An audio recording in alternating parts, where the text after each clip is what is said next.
सत्य का साहस। नागपुरात मुख्यमंत्री देवेंद्र फडणवीस यांनी विविध विषयांवर भाष्य करत विरोधकांना चांगलंच धारेवर धरलं, तर दुसरीकडं महत्त्वाकांक्षी प्रकल्पांबाबत मोठी घोषणा सुद्धा केली। सर्वात आधी लॉजिस्टिक क्षेत्रातील एका महत्त्वाच्या घडामोडीकडे XCIOच्या माध्यमातून देशातील अत्याधुनिक सोयीसुविधांनी सज्ज अशा लॉजिस्टिक पार्कचे भूमिपूजन पार पडले।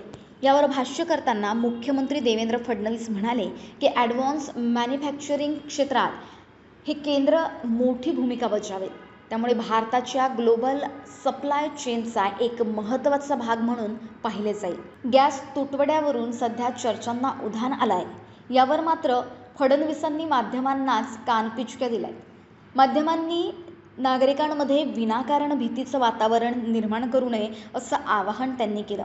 केंद्र सरकार परिस्थिती हाताळत असून वेगवेगळे तर्क लावून नागरिकांच्या मनात संभ्रम निर्माण करणं हे देशाच्या हिताचं नाही असंही त्यांनी स्पष्ट केलं।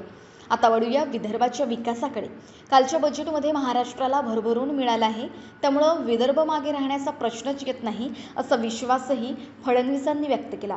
विशेष म्हणजे विदर्भासाठी वैनगंगा नळगंगा हा प्रकल्प गेम चेंजर ठरणार असल्याचे त्यांनी सांगितले।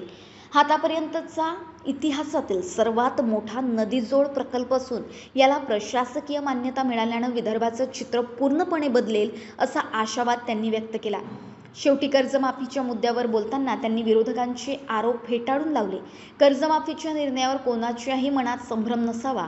30 जूनपूर्वी ही प्रक्रिया पूर्ण केली जाईल। कोणतीही बँक असो त्यांना पीक कर्ज देण्याचा अधिकार आहे। त्यांनी दिलेले कर्ज माफ केले जाईल असंही त्यांनी सांगितले। देशातल्या एका अत्याधुनिक अशा प्रकारच्या प्लग अँड प्ले फॅसिलिटीचं हे भूमिपूजन या ठिकाणी झालेलं आहे। विशेषतः ॲडव्हान्स मॅन्युफॅक्चरिंगच्या क्षेत्रामध्ये एक मोठी भूमिका या फॅसिलिटीची असेल। माध्यमांना विनंती आहे की नागरिकांमध्ये विनाकारण भीतीचं वातावरण तयार करू नये। जे काही परिस्थिती आहे ती केंद्र सरकार हाताळते आहे, ती केंद्र सरकार सांगते आहे। विनाकारण वेगवेगळ्या बातम्या दाखवून हे घडणार ते घडणार ते घडणार असं सांगून नागरिकांच्या मनामध्ये भीती आणि संभ्रम तयार करणं हे देशाच्या आणि समाजाच्या हितात नाही।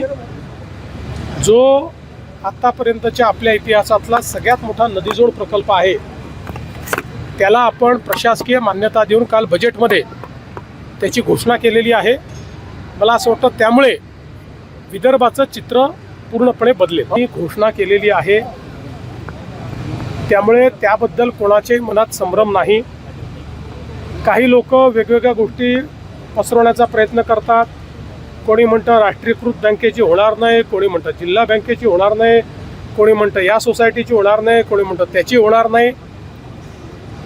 आम्ही 2 लाखापर्यंत कुठलीही बँक असो ज्यांना पीक कर्ज द्यायचा अधिकार आहे अशा कोणीही दिलेलं पीक कर्ज हे आम्ही त्या ठिकाणी माफ करणार आहोत।